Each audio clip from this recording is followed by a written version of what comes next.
Olá novamente. Nessa videoaula nós vamos falar um pouquinho a respeito de como fazer esse planejamento estratégico de pessoas. Como estabelecer as etapas para a gente fomentar uma gestão estratégica.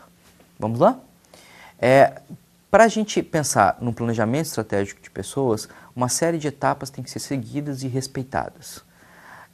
O Marconi, 2005, sugere as etapas de um planejamento estratégico para o setor público da seguinte forma. Primeiro, o objetivo da política de recursos humanos, ou seja, de acordo com o objetivo da instituição, qual é o perfil de servidores que eu estou precisando para alcançar esses objetivos. Isso é muito importante a gente ter muito claro.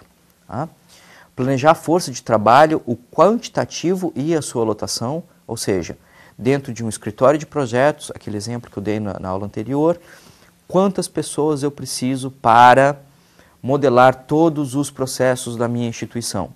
Esse cálculo é muito importante de ser feito para a gente saber dimensionar corretamente a nossa força de trabalho, né? E a política de recursos humanos, como é que vai ser feito o recrutamento de novos servidores, a estrutura de carreira, a estratégia de capacitação que a gente vai adotar para desenvolver os servidores já presentes na casa para alcançar aqueles objetivos, a estrutura de incentivos para mantê-los motivados a se desempenhar, a estrutura de avaliação de desempenho, como é que nós vamos avaliar se de fato o desempenho é condizente aos objetivos que a gente está determinando, as estratégias de realocação e redistribuição. Ok? Vamos ver um pouquinho melhor isso. Então vejam só, nessa figura nós temos o plano estratégico global, aquela missão, os objetivos estratégicos que a gente viu na aula anterior. Tá? Para alcançar aqueles objetivos, como é que a política de recursos humanos tem que ser desenvolvida e modelada e direcionada? Tá?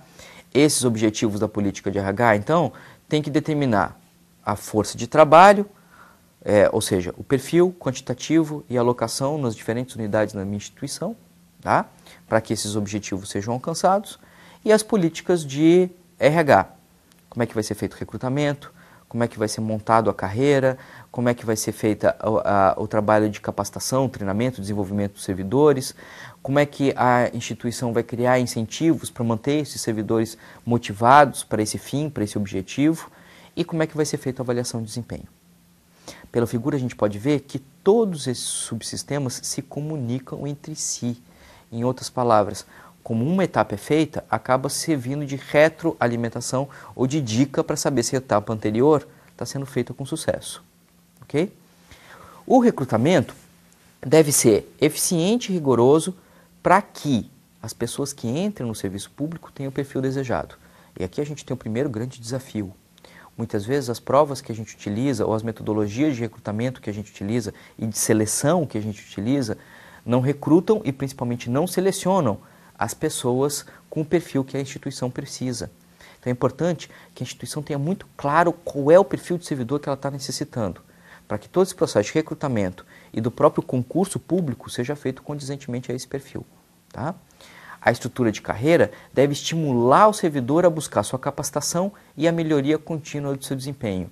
Em outras palavras, naquelas carreiras que a gente viu na aula anterior, passar de níveis, passar de classes, deve ser montado de uma forma a estimular o servidor a estar sempre buscando o seu contínuo aperfeiçoamento e demonstrando um desempenho condizente ao que é esperado dele na organização. Okay? A estratégia de capacitação deve, por sua vez, identificar quais são as deficiências dos servidores para aquele objetivo, sempre estabelecendo aquele objetivo, aquela missão, e que ações de capacitação devem ser criadas e desenvolvidas para que essas deficiências sejam sanadas. A estrutura de incentivo, de remuneração, prêmios e até de reconhecimento social do trabalho deve ser muito bem estabelecida na organização para manter aqueles servidores que têm um bom desempenho nesse patamar. Se eu não tenho nenhum plano de incentivo, em pouco tempo aquele servidor que trabalha demais vai ver que o que trabalha de menos acaba indo para casa mais cedo e eles têm exatamente o mesmo reconhecimento. Em outras palavras, eu vou começar a punir o bom servidor e reconhecer e recompensar o mau servidor. É importante então que a instituição sempre tenha um plano de benefícios específicos para separar o bom do mal, aquele desempenho fora da curva da média do desempenho que está abaixo da média. Tá? O próximo desafio é verificar se o desempenho do indivíduo está condizente ao esperado dele, ou seja, fazer a avaliação de desempenho. Essa avaliação de desempenho permite identificar se o servidor está respondendo às necessidades que a instituição tem e, se não está respondendo, quais são as ações de capacitação, quais são as ações de melhoria de ambiente de trabalho que eu preciso desenvolver para que agora ele responda condizentemente. Tá? Por fim, uma estratégia de realocação e redistribuição de servidores permite com que a gente faça a movimentação de servidores de uma unidade para outra para alcançar os nossos objetivos. Então, se esse escritório de projetos que a gente criou tinha como objetivo mapear todos os fluxos de processo da instituição, uma vez que essa missão tenha sido alcançada, eu já posso agora redimensionar essas pessoas para outros fins, para outros objetivos que a gente também tem que alcançar. Esse redimensionamento, essa realocação de pessoas, só pode ser feita, então, quando a gente tem muita clareza de quais são os objetivos da organização. Okay?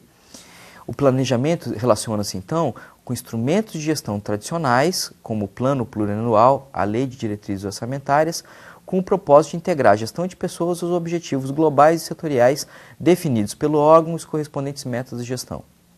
Em outras palavras, sintetizando tudo isso, fazer planejamento estratégico de pessoas significa que, tendo em vista aquele meu plano estratégico da organização, aquele que a gente já viu na aula anterior, como é que eu vou fazer toda a gestão de pessoas para que aquele plano seja alcançado. Vejo vocês em breve, não se esqueçam de fazer esses exercícios. Até a próxima.